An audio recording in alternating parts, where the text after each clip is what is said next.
Hola, ¿qué tal? Mi nombre es Vidal. Este es el episodio 416 de nuestro podcast. Muchas gracias por las preguntas que se nos han hecho llegar y por la conversación que hemos entablado ya a través del tema de la estructura de la iglesia.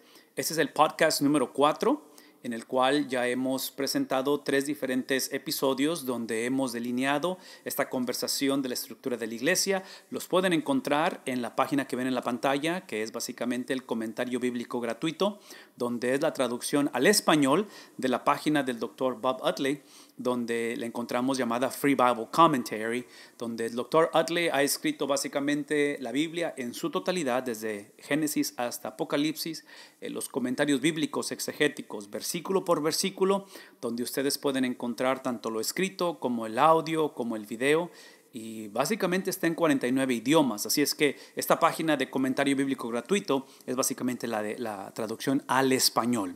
A través de los podcasts anteriores hemos hablado acerca de que la base de la estructura de la iglesia, la naturaleza de la iglesia, no está basada en la iglesia, no está basada en la condición de la iglesia, en la necesidad de la iglesia o en la visión de la iglesia. La estructura de una iglesia y la esencia está basada en la persona de Cristo. Y a esto le llamamos la cristología. Hablamos acerca también de la obra de Cristo, la razón por qué Cristo vino a este mundo, viene por algo específico, y a eso le llamamos la misiología. Entonces, la combinación de lo que Cristo dijo de sí mismo con la obra de Cristo o lo que Él hizo por 33 años, basado en lo que Él es o en lo que Él fue mientras estuvo aquí en la tierra, eso es lo que compone o hace la iglesia. La realidad es que hace 2000 años las iglesias, cuando iniciaban este proceso y estaba este movimiento llevándose a cabo, había confusión, había problemas, había necesidad, había disfuncionalidad.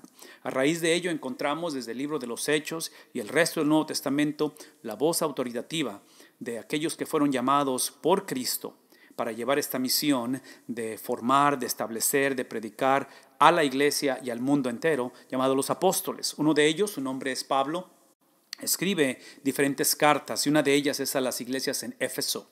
Y dijimos en el podcast anterior que esas iglesias se encontraban, uno de los problemas era que había confusión doctrinal. Las doctrinas, las filosofías del mundo se habían adentrado y estaban causando confusión y específicamente división en la iglesia. Entonces el apóstol Pablo, básicamente son 6 capítulos del libro de Efesios. Los primeros 3, él establece la base doctrinal de esta unidad que es necesaria, la cual, una vez más, no está basada en la unidad entre ellos o en la unidad entre la doctrina que tienen ellos. Está basada en la unidad que el Padre, el Hijo y el Espíritu Santo van a modelar y van a pedir que la iglesia siga ese modelo. Por lo tanto, cuando llegamos al capítulo 4, el apóstol Pablo entra en lo que viene considerándose como la aplicación o lo práctico en ese sentido de la enseñanza después de 3 capítulos. Y él, iniciando otra vez con la persona y con la obra de Cristo, él establece que el punto aquí no es lo que se constituye, pero es quién lo constituye. Es como la muerte de Cristo. La muerte de Cristo, si ustedes piensan por un momento, la muerte de Cristo no tiene nada en particular. Miles de judíos morían, crucificados específicamente. Lo interesante de la muerte de Cristo no es cómo muere Cristo, que es profético y que es importante. No minimizo la importancia de su muerte y cómo fue. Pero lo trascendental de la muerte de Cristo es quién murió. Es la persona que murió. Entonces, traduzcan esto en la conversación con respecto a la estructura de la iglesia. Tengamos cuidado en que no nos enfoquemos en cómo es que la estructura, qué es lo que enseña. Todo es importante, quién debe estar de líder y cosas por el estilo. Pero lo más importante es quien constituye la estructura de la iglesia. Y en este caso hemos hablado de Pablo anteriormente en los podcasts anteriores. Habla en el libro de Colosenses que él habla de su supremacía, capítulo 1, versículo 18 en adelante. Habla acerca de que él es la cabeza del cuerpo, que es la iglesia, que es el primogénito entre la resurrección.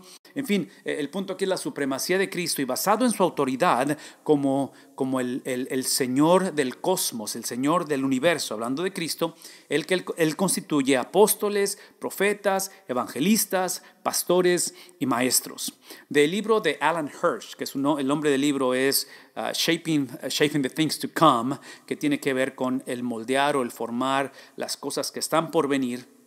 Él presenta este cuadro en el cual él habla en esta gráfica del papel, de lo que acabamos de leer, de este tipo de llamados o de posición en la iglesia, de liderazgo, y la definición de él y lo que es el impacto que tienen.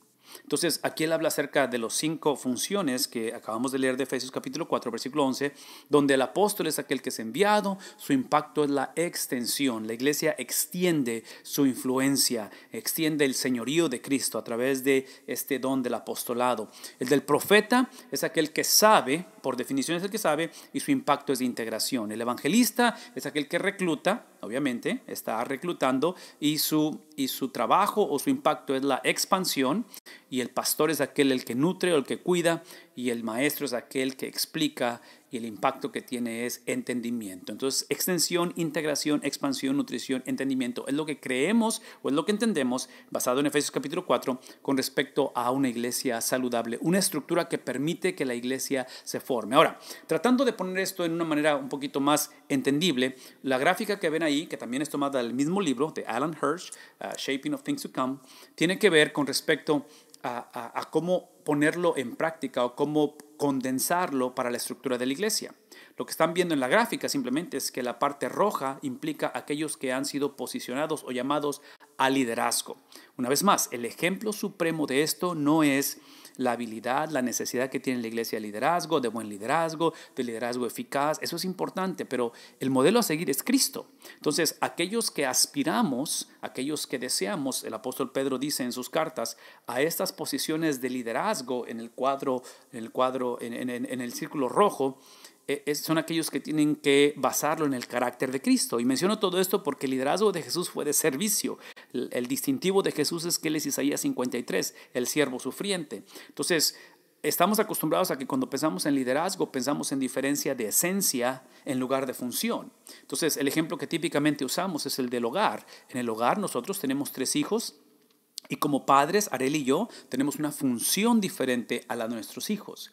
Pero el hecho de que tengamos diferente función no nos hace mejores que nuestros hijos. Inclusive Jesús, lo que va a hacer en su función de Mesías es que él, Filipenses capítulo 2, se va a desprender de sí mismo, no considera el hecho de tener esa igualdad con Dios, y él viene a este mundo, se encarna, obediencia de muerte, muerte de cruz, en fin, conocemos el resto de la historia. Entonces, pensemos en esos términos de que aquellos que sirven como apóstoles, como profetas, que tienen la función o el don del apostolado, la profecía, la enseñanza, el evangelismo, cualquiera que sea, piensen en términos de función, no de esencia. Entonces, la sección azul es el resto de la congregación en cuestión de función, no de esencia. Ahora, la razón de esto, esta es la razón, Pablo lo establece en el siguiente versículo 12, es de la capacitación. Lo que está implicando Pablo es que independientemente cuál sea la estructura, la iglesia no nace, no por naturaleza no está capacitada. Es algo que tiene que intencionalmente crearse. Entonces, la razón de estructurar la iglesia es para capacitarla, y obviamente es el pueblo de Dios, y la razón es para una obra de servicio. Una obra en la cual nos semejemos a la vocación de Cristo. La vocación de Cristo sobre la faz de la tierra fue la de ser el siervo sufriente.